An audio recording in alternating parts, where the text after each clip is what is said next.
오늘 오전 다들 많이들 놀라셨을 것 같습니다. 오늘 지진 발생 현황에 대해서 먼저 좀 얘기를 해주실까요? 아니, 아무래도 평온한 주말 아침에 갑자기 이 경고 문자가 떠서 많이들 놀라셨을 그러게요. 텐데요. 예. 이 지진이 발생한 건 오전 8시 27분쯤입니다. 네. 충북 괴산군 북동쪽 11km 지점에서 규모 4.1의 지진이 난 건데요.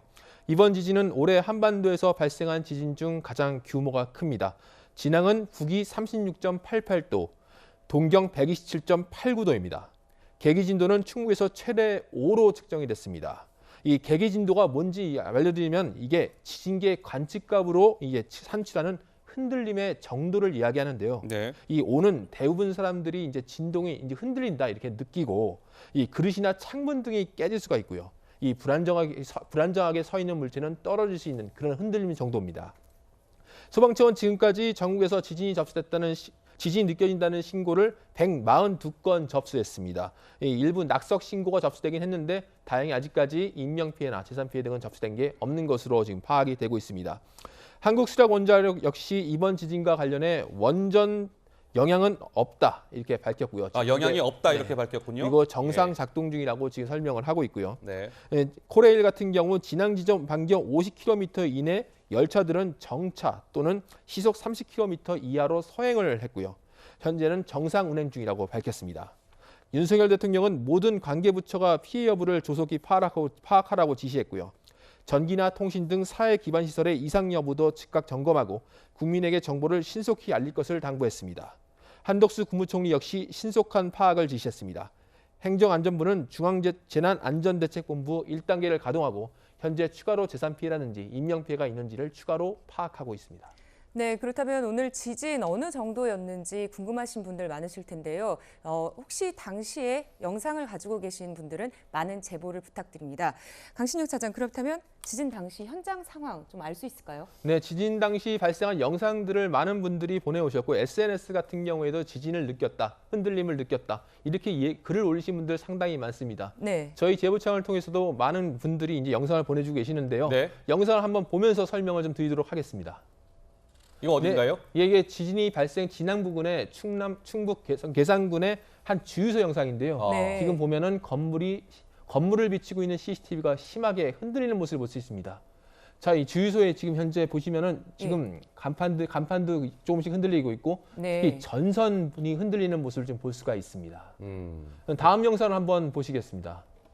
네, 지금 일대 하천을 비추는 CCTV인데요. 방금 보셨던 것처럼 지금 지진 여파로 이 CCTV가 심하게 흔들리는 모습을 볼 수 예. 있습니다.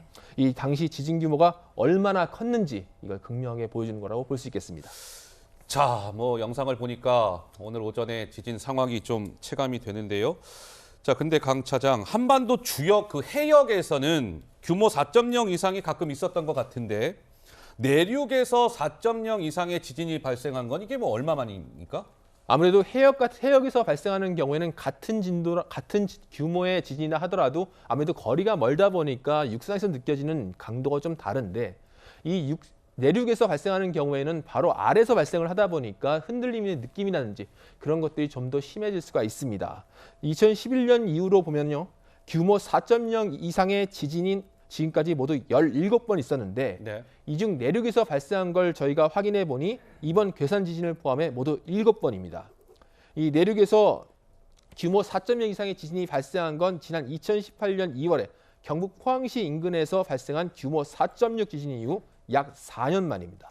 네, 말씀하신 것처럼 지금 이번 지진 내륙에서 지진이 나왔다라는 거에 좀 집중을 하고 있는데 그러면 이게 내륙 지진의 재개 신호탄일 수 있다 이런 우려도 나오고 있더라고요. 어떻게 보십니까? 지금 이번에 지진이 발생한 이 단층대가 옥천 단층대입니다.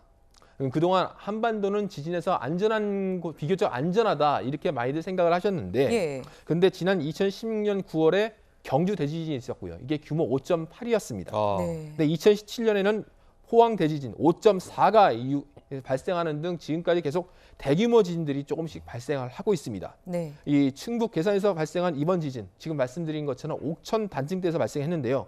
이 옥천 단층대는 경북 울진부터 대전을 지나서 전남 해남 인근까지 우리 국토를 대각선으로 가로지르는 그런 형태로 위치하고 있습니다. 네. 이 단층대를 따라서는 지난 2015년 12월에 전북 익산에서 규모 3.9, 2016년 2월에는 충남 금산에서 규모 3.1 지진 등이 발생한 바 있습니다.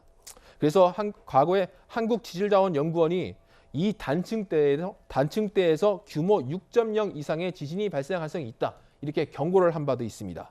그렇군요. 만약에 이 단층이 활성화된 거라면 향후 내륙에 추가적인 지진 발생 가능성도 있고요. 자칫 이와 비슷한 지진들이 계속 발생할 수 있다는 우려도 나오고 있습니다. 다만 기상청은 향후 추가적 분석이 필요한 만큼 아직 이 단층대가 활성화됐다, 안 됐다 판정하기는 아직은 이르다는 입장이어서 추가적인 조사 결과가 좀 주목되는 상황입니다. 네. 네, 오늘 뭐 하여튼 토요일 오전에 있었던 지진이어서 다들 더 많이들 놀라셨지 않을까 싶은데 지금 자막도 보여지고 있습니다만 저희 채널 A를 통해서 오늘 오전에 그 지진 상황을 목격하신 분들 소중한 제보를 저희가 기다리고 있습니다. 관련 자료들 갖고 계시면 적극적으로 우리 채널 A에 좀 제보해 주시기를 부탁드리고요. 자, 어쨌든 이렇게 지진이 있을 때 강 차장 제일 중요한 거 우리 어떻게 뭐 좀 대피해야 되는지 그런 요령 같은 것 좀 알려주세요. 네, 아무래도 지진이 발생해서 이제 크게 흔들릴 경우에는 당황하기 쉽죠. 그래서 일단 대피를 어떻게 해야 되나, 이게 집에 있어야 되나, 밖에 나가야 되나 이렇게 좀 우왕좌왕하는 경우가 생길 수가 있는데요. 대피 요령을 좀 간단히 알려드리도록 하겠습니다. 집안에 있는 경우라면 이제 일단은 불이 날 수가 있기 때문에 가스와 전기를 우선 차단하는 게 좋습니다. 이후 식탁이나 책상 같은 그런 단단한 곳 아래로 숨는 게 좋습니다. 왜냐하면 이 지진의 흔들림 여파로 낙하물이 떨어져서 머리 등을 다칠 수 있기 때문인데요. 네. 그런 걸 막기 위해서 책상이나 식탁 아래 들어가서 몸을 웅크리고 낙하물 피해를 방지하는 게 좋습니다. 네. 그리고 시간적 여유가 있다면 신속히 밖으로 대피하고요. 그리고 위에서 떨어진 걸 막기 위해 공원이나 운동장 같은 탁 트인 공간을 대피하는 게 좋습니다. 네. 또 가장 중요한 거, 밖으로 대피할 때 엘리베이터를 이용해서는 절대 안 됩니다. 이 충격에 엘리베이터가 중간에 멈추면 더 큰 피해를 우려할 수 있습니다. 반드시 계단을 이용해 대피하시는 게 좋습니다. 네. 네. 이 지진 발생하면 또 급한 마음에 이게 엘리베이터를 또 이용하겠다라는 생각을 가지실 수 있는데 그러면 절대 안 된다. 네. 급하더라도 계단을 이용해야 된다. 뭐 이런 정보도 주셨습니다. 어쨌든 오늘 하루 뭐 또 여진이 계속될 수 있으니까 안전에 각별히 유의하는 주말이 되셔야 될 것 같습니다. 자, 지진 소식은 제가 여기까지 짚어보도록 하고요.